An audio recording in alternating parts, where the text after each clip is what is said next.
Hi guys, welcome to my Call of Duty Black Ops 1 Zombies Ascension review. I'm going to be reviewing Ascension because technically that's the title. But anyways, let's just jump right into the review. The first map pack for Black Ops 1 released on February 1st, 2011. It featured the third Black Ops 1 Zombies map, Ascension. I've always had a weird relationship with Ascension, but it doesn't matter if it's weird. Is it a good or bad relationship? Well, let's find out. So, let's get into the story. The story is that the four characters from Kino D Toten time travel to this Nazi facility. I don't really know what this building did. I do know the Ascension story, like the characters Grace and how Samantha tracked them down and killed them. But I don't know what this building was used for. It was just another Nazi facility that was supposed to, like, test the zombies or something. After the events of Kyoto Toten, the group finds a device called a lunar pad, an airborne device that allows for quick transportation through the sky, and it takes them to an old Soviet Union facility. The facility was initially used for multiple experiments, most of them being space-related. It's revealed in between the time our group traveled through time, the Soviets confiscated some tech from old Group 925 facilities. That's the tech we see in Ascension. Dr. Gersh, a mad scientist, was obsessed with inventing a contraption named the Gersh device, a device that sucks anything around into an endless void, and it probably sucks Gersh's originality too because he names his own device the Gersh device, but that's besides the point. Anyways, while he was doing this, another scientist by the name of Yuri worked alongside Gus, but was transferred to working on spacecraft projects which did not please him. One cool thing about this story is that Yuri also confiscated something from one of the Group 95 facilities, which wasn't a piece of tech. It was actually Richtofan's journal. Yuri began reading the madman's journal, which comedically began driving him insane. He also started hearing Samantha, who reminded is in control of all the zombies. She eventually persuades him to ironically trap Gersh inside the Gersh device, which he does have revenge and insanity. And that's as far as this map's backstory goes, so you would assume that this is where the story segment ends, right? Well, nope, because from this map forward, every map has the main quest commonly referred to as Easter eggs or main Easter eggs. These challenging quests allow you to complete certain story-based tasks, so you can not only unlock the ending to a map, but receive a reward for your hard work. I already did Ascension Easter egg back in 2017, so luckily I have gameplay of it, but I am never doing a painful RNG based Easter egg like this again.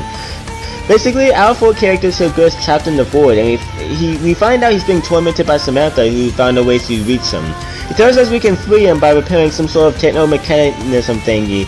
We do this by doing a painful Easter egg, and Gersh is eventually freed from the void, but due to reasons I can't explain since I later explain the story, Gersh can't return to his physical body, and he's forced to roam all space and time as a lonely, glowing ball. So happy ending! Anyways, that's the story of Ascension, and I like it. Yuri's corruption by Samantha is really interesting. Gersh being trapped in what is now a nameless void adds a really nice dynamic to the story, and all of the Soviets' astronomical work ties into real history in a satisfying way. This is obviously supposed to be a nod to the space race, which was a competition between the US and the Soviet Union to see who could be the first country to land on the moon. This competition lasted between 1955 and 1975 and was eventually won by the US. However, if the Soviet Union had the aid of Element 115, they'd probably be having a conversation of Yoda before the US could finish building the first rocket. So yeah, this map's contribution to the story is pretty lit. But yeah, this map is very awesome. But let's just get into the presentation. Okay, so as all you guys know, it's in black and white. I can already hear you guys saying, "Get a PC for Christ's sake." This isn't me. This is the game. Okay, so the game is in black and white when you start it. Nobody really knows why they did that. They just wanted to do it. Even though in all of the zombie maps, when the power is off, it's still in color. Even when you go outside, it's in black and white. I did not like this touch, but it doesn't bother me that much. But it does bother a lot of other people. Layout is a perfect mixture of narrow halls and open training spots. If you get caught in a hallway on a high ground, you're a dead man. So as long as you know when it's safe to traverse through narrow halls and claustrophobic areas, you'll be good. And there's plenty of training spots to help you out. And let's get into the difficulty. As much as I love this map is it's just too easy. I've only had this map for 4 days, guys. 4 days. And I already have a full out strategy planned. I already know where the jug is. I know a perfect training spot. I've already mastered this map a little bit.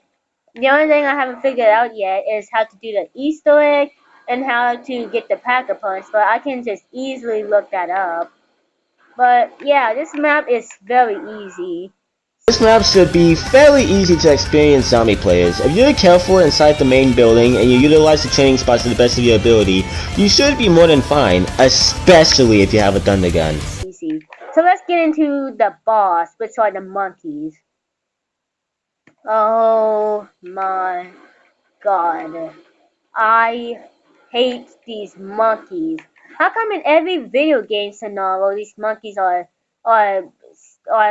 annoying? Seriously, like when I was doing my Sly Cooper 1 playthrough on my other channel, the Sly and Sonic fan, I was like, I hate monkeys because I was racing against monkeys.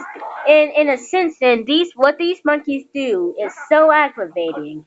They go and take your perks. Okay, so imagine this. You have been surviving, lasting your butt off, killing zombies, trying to get enough money. When you finally get the perk, you get the perk, and now you have Juggernaut. Now the suffering is all over. But when round 7 comes, you all of a sudden hear this alarm saying something has been released. You don't know what happens, but you see monkeys running around. And then you eventually see one go on one of the perks that you worked so hard on getting. Now, you're just imagining that what is it doing? You don't know what it's doing to that perk.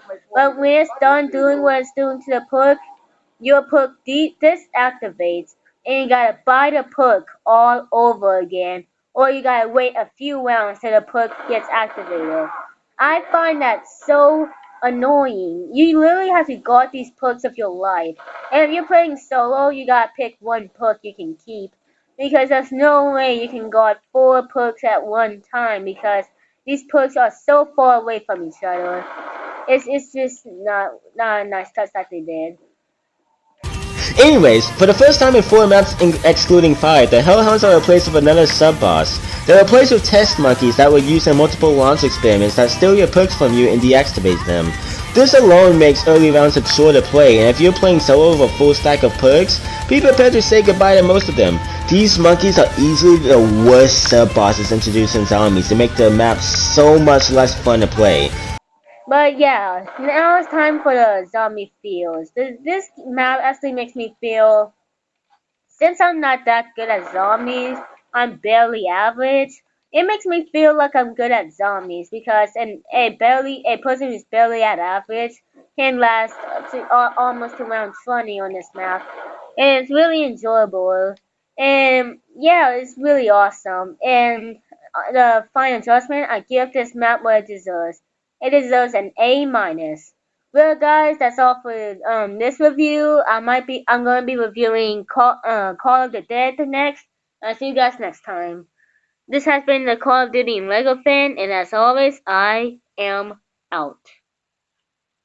I like Ascension. The story is unique and introduces a lot of cool concepts to the overall plot of COD Zombies. The map is fair with how generous it is when it comes to spacious areas, and the Ghost Device and Lunar Pads were a nice addition. And the map is fair with its difficulty. So everything is fine and the map gets a 5 out of 5, right? Wrong! Want someone to blame? Blame these guys. These guys are beyond annoying and make the map a chore to play at times. Luckily, the map is still competent enough to get a 4 out of 5. Anyways, I hope you guys have enjoyed this video. If you have, then please like and subscribe. And as always, I will see you guys next time. Peace, everyone.